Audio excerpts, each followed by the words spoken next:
क्रांति Orissa web TV में आपका स्वागत है। मैं हूं एग्जीक्यूटिव एडिटर नंदकिशोर जोशी।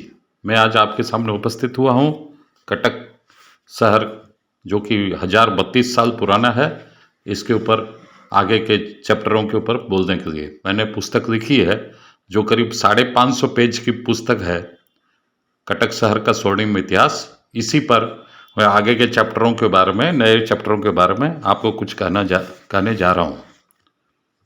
नमस्कार। आज का चैप्टर का से शुरुआत कर रहा हूँ। विश्व प्रसिद्ध तैराक मिहिर सेन, इन्होंने इंग्लिश चैनल, सारे विश्व में प्रथम इंग्लिश चैनल पार किया था, फ्रांस और इंग्लैंड के बीच में प्रथम, सारे विश्व में प्रथम हुए थे ये, और वे भी कटक के ही रहने वाले हैं। उन्हीं के ऊपर मैं आज आरंभ कर रहा हूँ। विश्व प्रसिद्ध तैराक मिहिर सेन का जन्म बंगाल के पुरुलिया में हुआ था। इनकी माता का नाम था जिल्दावती तथा पिता का नाम था रमेश सेन गुप्ता। वे पेशे से एक डॉक्टर थे। मिहिर के संबंध में एक रोचक बात यह है कि बंगाल के पुरुलिया में ये पैदा होते हुए भी उड़ीसा में पढ़े, कटक में रहते थे। उत्कल विश्वविद्यालय से इन्होंने वकालत पास की। वे इंग्लैंड जाकर उच्च शिक्षा लाभ करना चाहते थे। इसके लिए इनकी सहायता की उड़ीसा के पूर्व मुख्यमंत्री बिजू पटनायक ने। पानी के जहाज में इंग्लैंड जाने के लिए बिजू पटनायक ने मिहिर सेन को उस जमाने में एक तीसरे दर्जे की टिकट मुहैया कराई थी। 10 पाउंड एवं एक सूटकेस दिए थे बिजू पटनायक ने मिहिर सेन को। इंग्लैंड में गुजर बसर करने के लिए इनको एक रेलवे स्टेशन पर रात्रिकालीन कुली का काम करना पड़ा था। इसके पश्चात वे वहाँ भारतीय दूतावास में नौकरी पर रख लिए गए थे। वे कानून में लिंकन्स इन में दाखिला तो ले लिए कानून की पढ़ाई करने के लिए, उच्च शिक्षा प्राप्त करने के लिए, लेकिन कक्षा में हर दिन बैठ नहीं पाते थे, क्योंकि दिन के समय उनको भारतीय दूतावास में नौकरी करनी पड़ती थी। अतः वे पुस्तकालय से किताबें लाकर रात्रि में घर में पढ़ा करते थे। बार एट लिंकन्स इन में ज्वाइन किए। इसी समय एक डांस बार में बेला परिचय हुआ एवं बाद में दोनों ने आपस में शादी कर ली। डोभर से कालाई तक तैरकर इंग्लिश चैनल पार करने वाले वह पहले भारतीय बने। इनका जन्म 16/11/1930 और निधन 11/6/1997 में हुआ। 1958 में मिहिर सेन ने यह कीर्तिमान स्थापित किया था। इसके लिए इनको समय लगा 14 घंटे 45 मिनट। फिर वे विश्व के एकमात्र तैराक हुए जिन्होंने, जो कि एक साल में 1966 में 5 महादेशों के विभिन्न सागरों पर तैराकी किए थे। डार्डानेल्स, वसफेरेस, जिब्राल्टर और पनामा नहर। इसके लिए Guinness book of world record में इनका नाम दर्ज है।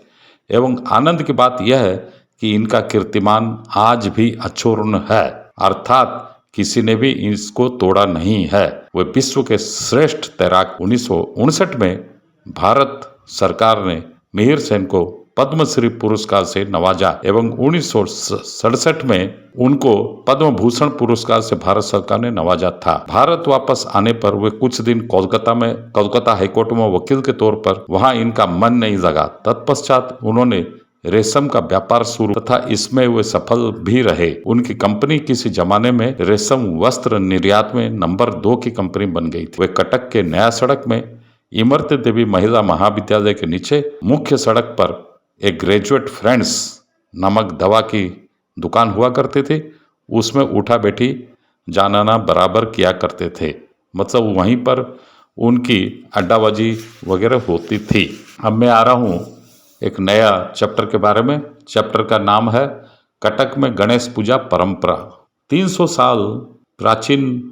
साल पुराना प्राचीन दक्षिण मुखी गणेश चांदनी चौक के पास काली गली में स्थित है। शहर का सबसे प्राचीन गणेश मंदिर है यह। 7वीं सदी में मुगलों के समय इसका निर्माण हुआ था। मुगल शासक सूबेदार बाबा राव भोंसले ने मंदिर का निर्माण करवाया। मंदिर के निर्माण पश्चात महाराष्ट्र के नागपुर शहर से हाथी पीठ पर बैठाकर गणेश जी की मूर्ति तथा सिंहासन कटक शहर लाया गया था। सफेद संगमरमर पर पत्थर से मूर्ति तैयार हुई तथा काले मुगुनी पत्थर से सिंहासन तैयार हुआ है। इस काली गली स्थित गणेश मंदिर का गणेश जी की मूर्ति मुंबई स्थित सिद्धिविनायक की मूर्ति के समान है तथा गणेश जी की सूंड दाहिनी तरफ है। प्रत्येक बुधवार को यहाँ भक्तगण बड़ी संख्या में आते हैं। मानसिक धारियों की मनोकामना पूर्ण होने के कारण देश विदेश से यहाँ बहुत भक्त लोग आते हैं। मंदिर में पूजा किसी से कोई चंदा नहीं लिया जाता है। भक्त लोग जो स्वेच्छा से देते हैं उसे स्वीकारा जाता है। मंदिर में गणेश पूजा, सरस्वती पूजा और महाशिवरात्रि हर साल बड़े धूमधाम से मनाई जाती है। अभी भी मंदिर के 8 घर प्रजा हैं। कटक चंडी मंदिर। कटक चंडी मंदिर कटक की आराध्य माँ कटक चंडी विराजमान है। कटक चंडी मंदिर में कटक की आराध्य माँ कटक चंडी विराजमान है।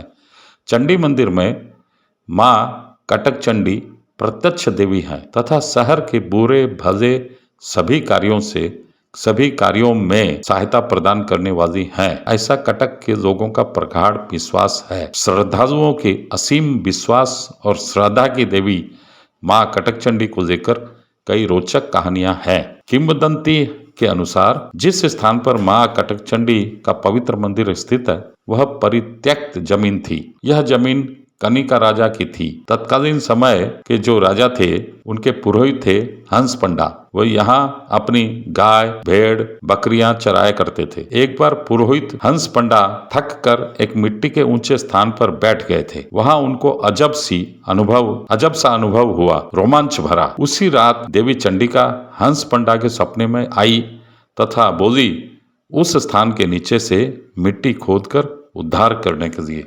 दूसरे दिन वे कनिका राजा के पास पहुंचकर सारी बातें विस्तार से बताए। राजा की सहायता लेकर पुरोहित हंस पंडा वहां की मिट्टी को खुदवाए। कहा गया कि प्राय 40 बैलगाड़ी सिंदूर उसमें से निकली तथा मिट्टी के नीचे से माँ चंडी का आविर्भाव हुआ। ठीक उसी स्थान पर राजा की सहायता से कटक चंडी मंदिर का निर्माण हुआ। उसी समय से माँ कटक चंडी कटक के लोगों की आराध्य देवी के रूप में पूजा पा रही हैं। पूरे साल भर हर रोज कटक के सैकड़ों लोग कटक चंडी मंदिर जाकर पूजा अर्चना करते हैं। मध्य युग में देवी के मंदिर में मुसलमान शासकों ने आक्रमण किया था। उस समय राज परिवार पुरी को चले गए थे और माँ कटक चंडी उस समय राज परिवार की कुल देवी के हिसाब से पूजा पाई थी। साल में दुर्गा पूजा और काली पूजा के समय चंडी मंदिर में विशेष पूजा अर्चना का आयोजन किया जाता है। पूजा के समय 16 दिन लगातार माँ कटक चंडी को विभिन्न तरह का वेश किया जाता है तथा विशेष पूजा की जाती है। माँ चंडी भुवनेश्वरी मंत्र द्वारा भुवनेश्वरी के रूप में पूजी जाती हैं। कनिका राजा शैलेंद्र नारायण भंजदेव के वंशज वंशानुक्रमिक अनुसार मंदिर के ट्रस्टी रहते आए हैं। वैसे ही पुरोहित हंस पंडा के वंशज वंशानुक्रम से मंदिर में सेवायत का कार्य करते आ रहे हैं। कटक की आराध्य देवी माँ कटक चंडी को सभी लोग प्रथम निमंत्रण देते हैं। दुर्गा पूजा के समय नवरात्रि में 16 दिन यहाँ देवी माता का विशेष श्रृंगार हर दिन अलग अलग रूप में किया जाता है।